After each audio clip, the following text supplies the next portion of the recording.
Bismillahirrahmanirrahim. Assalamualaikum warahmatullahi wabarakatuh. Alhamdulillahirabbil alamin. Assalatu wassalamu ala asrafil anbiya'i wal mursalin wa ala alihi washabi rasulillahi ajmain. Pertama dan terutama sekali, marilah kita ucapkan puji dan syukur kita kehadiran Allah Subhanahu wa taala yang telah melimpahkan rahmat dan karunia-Nya untuk kita semua.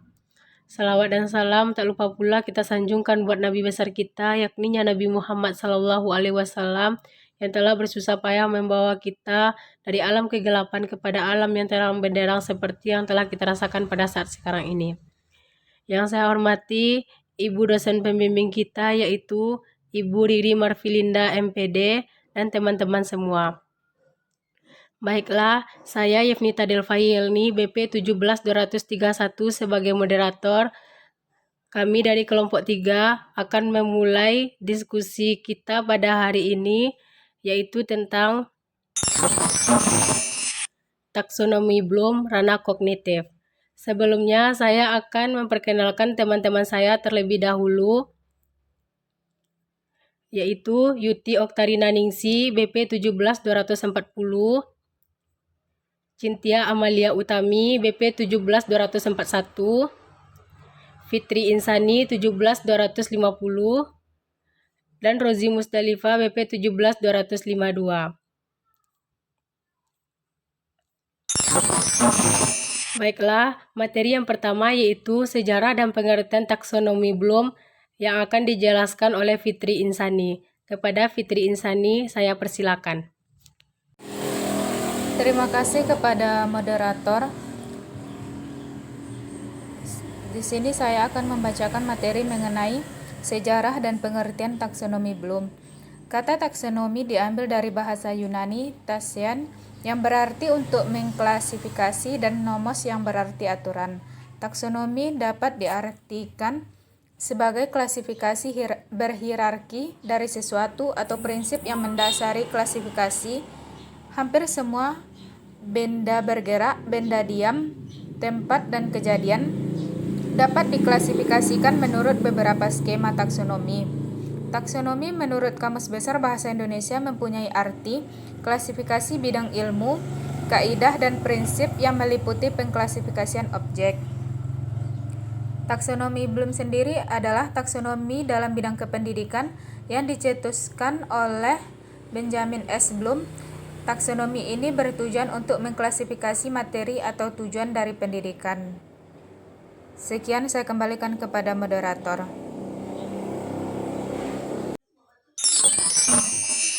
Materi yang kedua yaitu tentang peran taksonomi Bloom dalam model pembelajaran yang akan dijelaskan oleh Rozi Musdalifah. Kepada Rozi Musdalifah, saya persilakan. Terima kasih saya ucapkan kepada moderator. Baiklah, saya akan melanjutkan materi yang B, peran taksonomi Bloom dalam model pembelajaran. Taksonomi Bloom dapat membantu kita untuk mengetahui sampai di mana tingkat keberhasilan kita dalam proses belajar mengajar, sehingga dapat dievaluasi dan ditingkatkan menjadi lebih baik lagi dan atau dinaikkan lagi setingkat lebih tinggi dari semula. Adapun taksonomi Bloom berdasarkan area atau ranah adalah yang pertama, ranah kognitif, terdiri dari pengetahuan, pemahaman, penerapan, analisa, sintesa, dan evaluasi. Yang kedua, ranah afektif, terdiri dari penerimaan, partisipasi, penilaian atau penentuan sikap, organisasi, dan pembentukan pola hidup. Yang ketiga, ranah psikomotorik, terdiri dari persepsi, kesiapan, gerakan terbimbing, gerakan yang terbiasa, gerakan yang kompleks, penyesuaian pola gerakan, dan kreativitas. Sekian materi dari saya kembalikan kepada moderator. Selanjutnya, materi yang ketiga yaitu tentang pengertian ranah kognitif yang akan dijelaskan oleh Cynthia Amalia Utami. Kepada Cynthia Amalia Utami, saya persilakan. Terima kasih kepada moderator. Baiklah, nama saya Cynthia Amalia Utami. Saya akan melanjutkan poin C, yaitu pengertian ranah kognitif. Pengertian ranah kognitif menurut buku Gofron Ali dan kawan-kawan tahun 2015 halaman 2. Ranah kognitif juga merupakan ranah yang mencakup mental atau disebut dengan otak. Sedangkan menurut Bloom, segala upaya yang menyangkut aktivitas otak adalah termasuk ranah kognitif. Ranah kognitif berhubungan dengan kemampuan berpikir, termasuk di dalamnya kemampuan menghafal, memahami, mengaplikasi, menganalisis, mensintesis, dan kemampuan mengevaluasi. Dalam ranah kognitif itu terdapat 6 aspek atau jenjang proses berpikir, melalui dari jenjang terendah sampai jenjang yang paling tertinggi. Tujuan aspek kognitif berorientasi pada kemampuan berpikir yang mencakup kemampuan intelektual yang lebih sederhana, yaitu mengingat, sampai pada kemampuan memecahkan masalah yang menganut siswa untuk menghubungkan dan menggabungkan beberapa ide, gagasan, metode, ataupun prosedur yang dipelajari untuk memecahkan masalah tersebut.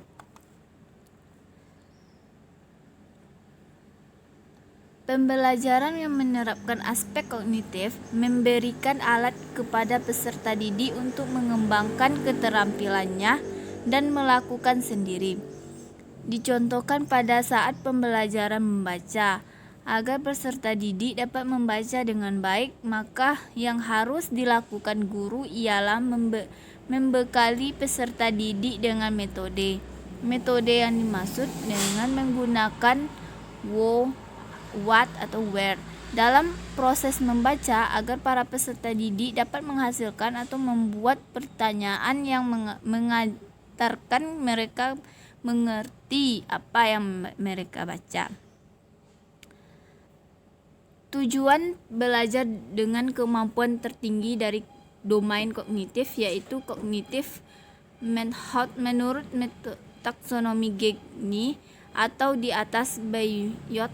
Analisis, sintesis, dan evaluasi menurut taksonomi Bloom. Taksonomi ialah klasifikasi atau pengelompokan benda menurut ciri-ciri tertentu. Dalam bidang pendidikan, taksonomi digunakan untuk klasifikasi tujuan instruksional. Ada yang menamakannya tujuan pembelajaran, ada yang menamakannya tujuan penampilan atau sasaran belajar, yang digolongkan dalam 3 klasifikasi umum atau ranah domain, yaitu yang pertama, ranah kognitif, berkaitan dengan tujuan belajar yang berorientasi pada kemampuan berpikir. Yang kedua, yaitu ranah efektif. Ranah efektif ini berhubungan dengan perasaan, emosi, sistem nilai, dan sikap hati. Dan yang ketiga, yaitu ranah psikomotor. Ranah psikomotor ini berorientasi pada keterampilan mentorik atau penggunaan otak kerangka. Baiklah, itulah materi dari pengertian ranah kognitif. Saya kembalikan kepada moderator. Sekian, terima kasih.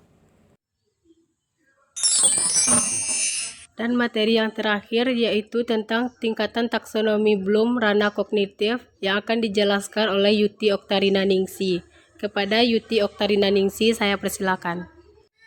Baik, terima kasih moderator. Baiklah teman-teman, di sini Ana akan menjelaskan mengenai tingkatan taksonomi Bloom pada ranah kognitif. Nah teman-teman, seperti yang sudah dijelaskan bahwa ranah kognitif ini berhubungan dengan keterampilan atau kemampuan otak ataupun mental. Yang mana setiap kegiatan ataupun perilaku yang berhubungan dengan keterampilan otak ataupun mental ini termasuk ke dalam ranah kognitif. Salah satunya yaitu kemampuan berpikir. Nah, di sini teman-teman, taksonomi Bloom mengklasifikasikan perilaku pada ranah kognitif ini menjadi 6 kategori. Yang mana kategori tersebut dimulai dari hal yang paling sederhana yaitu tingkat mengetahui sampai ke dengan yang lebih kompleks yaitu mengevaluasi. Nah, di sini Ana akan mencoba menjelaskan satu persatu dari 6 kategori pada ranah kognitif tersebut. Yang pertama yaitu pengetahuan atau yang lebih dikenal dengan C1. Nah teman-teman, pengetahuan merupakan suatu kegiatan yang mencakup ingatan akan hal-hal yang pernah dipelajari dan disimpan dalam ingatan. Nah pengetahuan yang disimpan inilah dalam ingatan digali pada saat dibutuhkan melalui bentuk ingatan mengingat ataupun mengenal kembali. Yang mana kemampuan tersebut itu meliputi kemampuan mengenali, mengingat peristilahan, definisi-definisi, fakta-fakta, gagasan-gagasan, pola-pola urutan, metodologi, prinsip dasar, dan lain-lainnya. Jadi, pengetahuan dalam pengertian ini melibatkan proses mengingat kembali hal-hal yang spesifik dan universal, mengingat kembali metode dan proses, atau mengingat kembali pola, struktur, ataupun setting.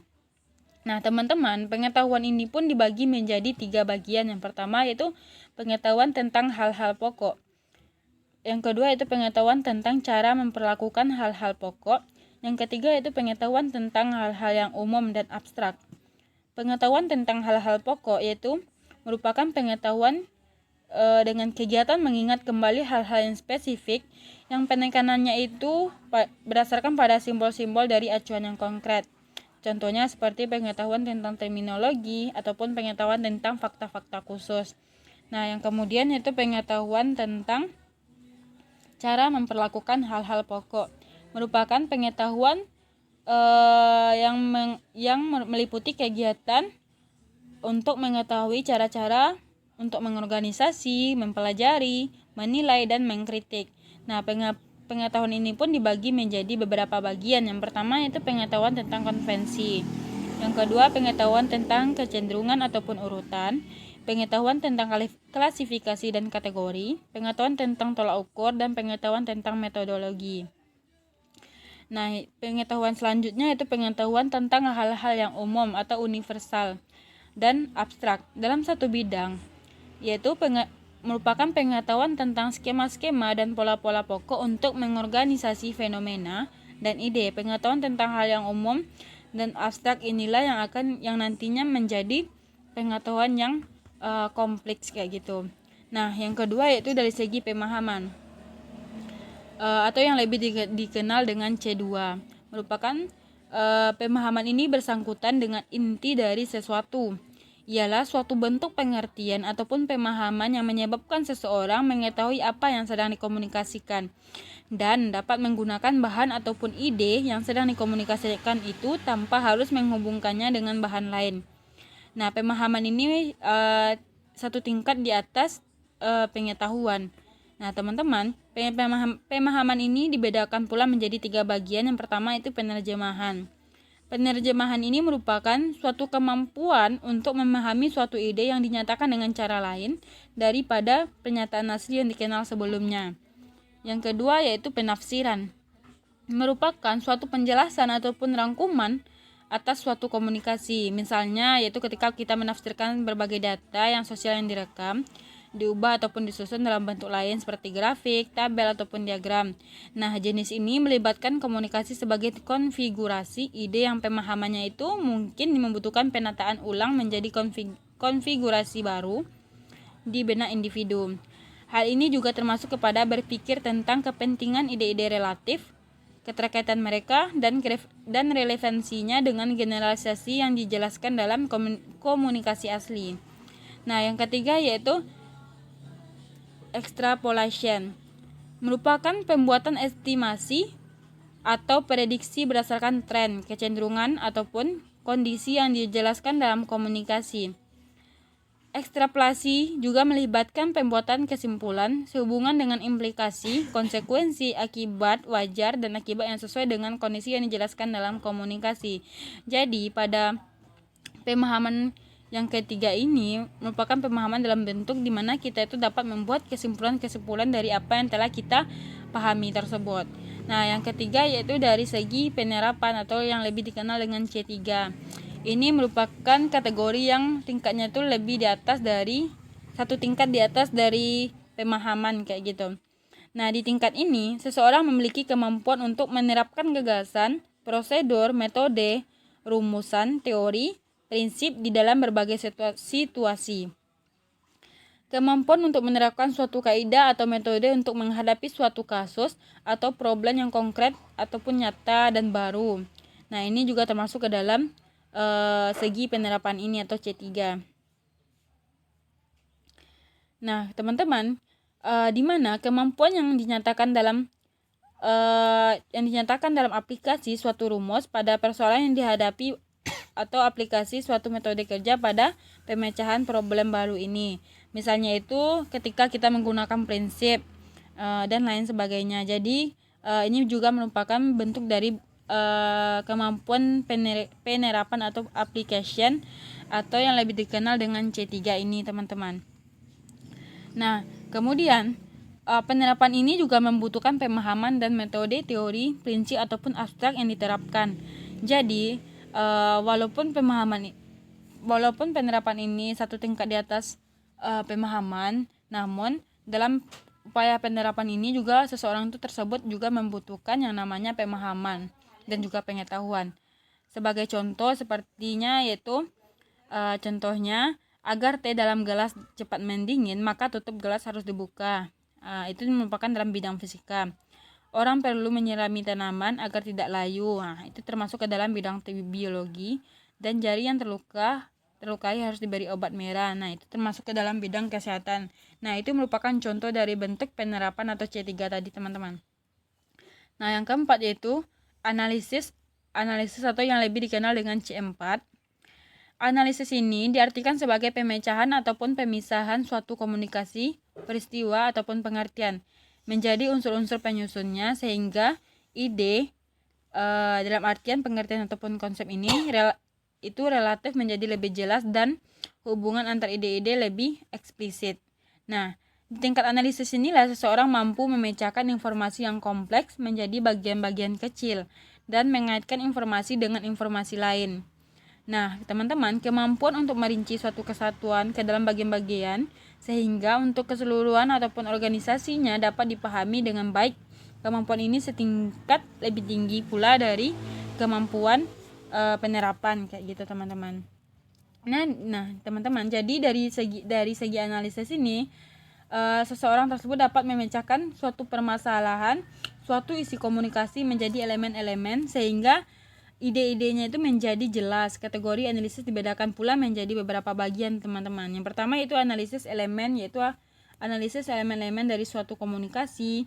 Yang kemudian yaitu analisis hubungan, merupakan analisis koneksi dan interaksi antara elemen-elemen dan bagian-bagian dari suatu komunikasi. Yang ketiga yaitu analisis prinsip pengorganisasian, yaitu analisis susunan dan struktur yang membentuk suatu komunikasi. Yang kelima yaitu sintesis atau yang lebih dikenal dengan C5. Kemampuan untuk sintesis ini merupakan kemampuan untuk membentuk suatu kesatuan atau pola baru, yang mana bagian-bagian dihubungkan satu sama lain. Kemampuan sintesis ini merupakan kemampuan di mana seseorang tersebut mampu mengenali data atau informasi yang harus didapat untuk menghasilkan solusi yang dibutuhkan. Jadi teman-teman, intinya sintesis ini merupakan suatu kemampuan di mana seseorang tersebut dapat memadukan elemen-elemen dan bagian-bagian untuk membentuk suatu kesatuan. Jadi, sintesis ini bersangkutan dengan penyusunan bagian-bagian atau unsur-unsur sehingga membentuk suatu keseluruhan ataupun kesatuan yang sebelumnya tidak tampak jelas. Kayak gitu, teman-teman. Kemudian yaitu yang keenam, evaluasi atau yang lebih dikenal dengan C6. Evaluasi adalah menentukan nilai materi dan metode untuk tujuan tertentu. Jadi evaluasi ini bersangkutan dengan penentuan secara kuantitatif ataupun kualitatif tentang nilai materi ataupun metode untuk sesuatu, maksud dengan memenuhi tolak ukur tertentu. Yang mana seperti kita ketahui bahwa kategori evaluasi ini bedakan menjadi dua, yaitu evaluasi berdasarkan bukti internal seperti evaluasi terhadap ketetapan komunikasi berdasarkan logika, konsistensi, dan kriteria-kriteria internal lainnya. Misalnya, menunjukkan kesalahan-kesalahan logika dalam suatu argumen. Yang kedua yaitu evaluasi berdasarkan bukti eksternal, yaitu evaluasi terhadap materi berdasarkan kriteria yang ditetapkan atau diingat. Misalnya, membandingkan teori-teori generalisasi ataupun fakta-fakta tentang kebudayaan tertentu. Sekian teman-teman penjelasan dari saya kembalikan kepada moderator. Terima kasih. Itulah materi kita pada hari ini. Semoga teman-teman dapat memahami dari apa yang kami jelaskan tadi. Assalamualaikum warahmatullahi wabarakatuh.